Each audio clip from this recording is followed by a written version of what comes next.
Well, good morning, everybody. Rob here in Bakersfield, California, on the 2013 Sportster 72, and welcome to this week's Throwback Thursday. Today, I'm going to talk about border crossings and the border fences and border walls. There's been a lot of talk lately in the media because Donald Trump, our hopefully new president to be, has been talking about building a wall along the Mexican and U.S. border. There's been a lot of people bitching and griping about that and misinterpreting what he says. They all say, well, he wants to stop everybody from coming across. Well, he doesn't want to stop everybody from coming across. He just wants to stop everybody from coming across that are illegally doing it. There will still be a legal way of doing it, just as there always has been. Now, the thing is, there has been a fence, walls, etc. along the U.S.-Mexico border for as long as I can remember. I grew up in Oceanside, Southern California, just outside Camp Pendleton, because that's where my dad was stationed as a Marine. Back in the 50s, when I was born and raised in the 60s, lived there all the way up into the mid-80s. Now, we had fences all the way back then. Of course, they started off with chain link fences like that, which were easily cut or dug underneath of or climbed over. So they really were more just a visual deterrent, not an actual deterrent. And they only had the fences and walls and such built along the border in incorporated areas where cities and towns were. So, if the smugglers went out, say, 20, 30 miles out, away from town, out into the desert, there was no physical barrier to stop them and nothing really identifying where the border was at. You could just swim across the Rio Grande and walk across the desert and come up into California or Arizona or Texas. There was nothing to stop them.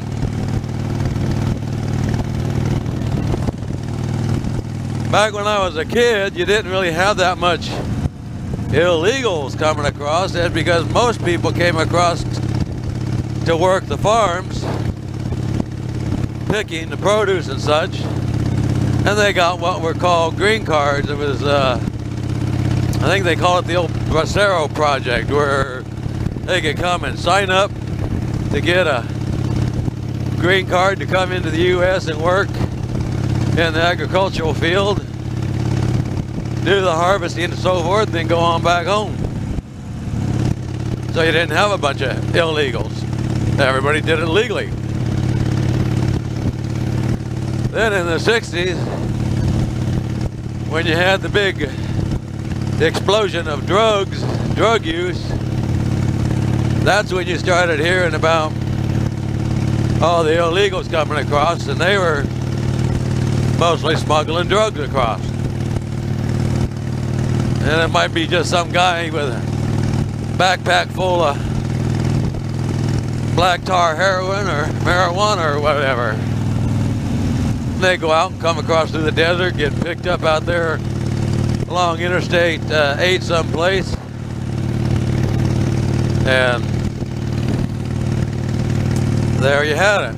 Well, you know, you had the Border Patrol would patrol along the borders trying to catch the guys, but they probably only caught a very small percentage of them. Now, with the Obama administration, they've kind of clamped down on the Border Patrol and their funding and everything, and they're pretty much useless except for in the cities, where they're still catching the big loads coming across at the crossings. But as far as catching the guys out there coming across in the desert and such, four-wheelers and everything, you know, that's a lot of that's just squeezing through. So I can see why Donald wants to build a wall clear across the border between the U.S. and Mexico and have it manned and patrolled. That would put a stop to a lot of that, because then they'd have to bring them through the checkpoints on the roads and they could be caught. But that's nothing new, because back when I was in the PD in San Diego, we were getting bulletins to be on the lookout for terrorists back then. The terrorists we were looking for then belonged to the PLO, Palestinian Liberation Organization, the SLA, the Symbionese Liberation Army, and I think there was a couple others I cannot remember their names. So as far back as the 70s, we've had terrorists trying to sneak across our southern borders. You just don't hear about it. They don't publicize it. And as far back as the 60s, we had drug dealers smuggling drugs across that I know of. Might have been on before then too, but I don't know. I was too young to know about it then. I do know it was in the 60s, and it still is today. So, what is that, 20, that's like 50 some damn years. The politicians have been talking about building a wall or a fence, having their war on drugs and stopping the smuggling and preventing terrorists from getting across the border. 50 years they've been talking about it, and it still goes on. So, you know, you can blame Obama for it, but it was going on long before him. You can bitch at Trump about wanting to build a wall, but there's been talk about doing that since the 50s and the 60s that I know of. Now another part of that is everybody's all complaining about the illegal aliens coming across the border, having babies, and their babies becoming automatic U.S. citizens. Well, that's been going on forever also. That goes way back to, I forget what president it was now, but that was back before I was even born. Back in when they were having lots of immigrants coming into the U.S., you know, all your Irish, your Polish, whatever, they passed that law that if you were an immigrant, come to the United States and you had kids, your kids were automatically U.S. citizens. And yes, the Mexicans along the border would come across the border to have their babies. And when I was working the police ambulance, we'd get calls, come pick up some illegal alien pregnant lady and take her to the county hospital to deliver her baby. Now there were several reasons they wanted to do that. First, they wanted to have their kids to be U.S. citizens, have a dual citizenship, and have all those rights that U.S. citizens get. And then second, they'd have the kids and then disappear and never pay their bill. So the county would have to absorb that, and that's why all your county hospitals are running in the red instead of the black, because that still goes on today. Now Obama was trying to cure part of that problem with his Obamacare by giving free health care to all the illegal immigrants paid for by the taxpayers, so at least they would have health care and go to the hospital. And it would get paid for by the insurance companies, which were getting paid for out of your state taxes, which were getting paid for by your taxpayers, like me. So it's really basically the same thing, because before they had that, taxpayers pay for the county hospitals anyways. It just cost us more now because they now all have insurance, and now they're all going to the hospital for everything and anything and running up bills. And they get it all for free. Free to them, not to us. So that's been going on for as long as I've been alive also. And it still goes on today. I know for a fact they still come across the border illegally and have kids. They haven't signed up for their old free Obamacare through California covered. So, I don't know, I got mixed emotions about it. I don't know what the answer is. It'd be nice, I like the idea of everybody having some kind of health care, but I don't like the idea of me having to pay for all these people who are not working, or all these people who are working off the books and not paying taxes and not paying anything. I like the idea of having a wall for security, but I also like the idea that people who want to leave and come to the U.S. should be able to get visas and come and work if they can provide some kind of service or whatever, but not at the expense of the American citizen and worker. Because your illegal aliens or undocumented aliens, whatever you want to call them, undocumented persons, they're not just working the fields anymore.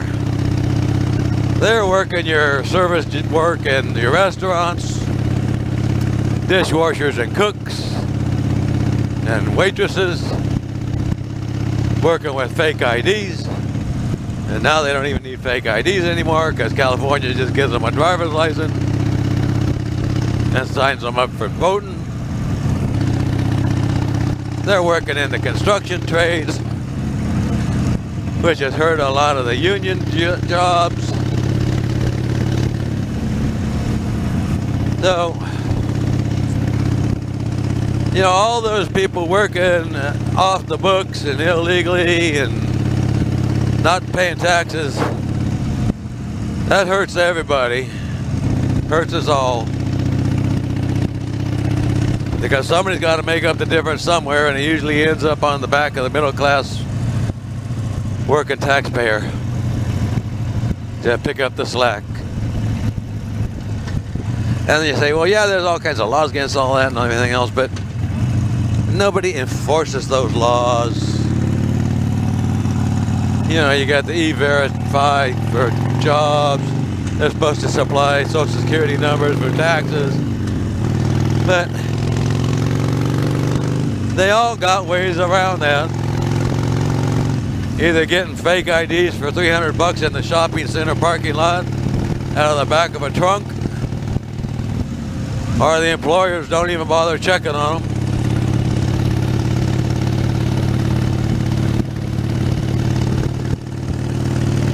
And I'm sure that everybody has their own opinions on it.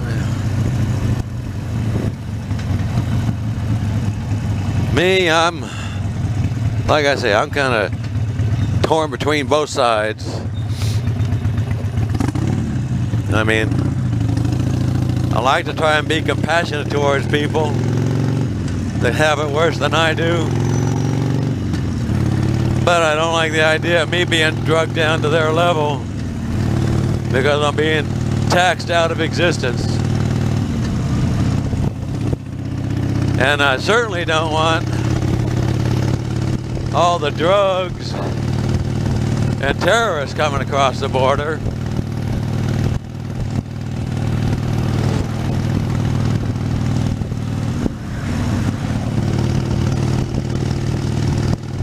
So, that's my Throwback Thursday for this week. A little bit of current events that people are complaining about today has been going on for as long as I've been alive and as long as I worked down in San Diego with the PD. Nothing's really changed other than the names of the terrorist groups and the amounts of drugs and the types of drugs, and the fact that they have done away with the worker programs that used to allow them to come in legally. I mean, I don't know if they even still have those programs. Maybe they do. I don't know. Oh well, you all have a good day, good week. I will see you next week. And did y'all happen to notice that was the CHP on the BMW? I gave him the peace sign and he waved back. Okay, bye-bye.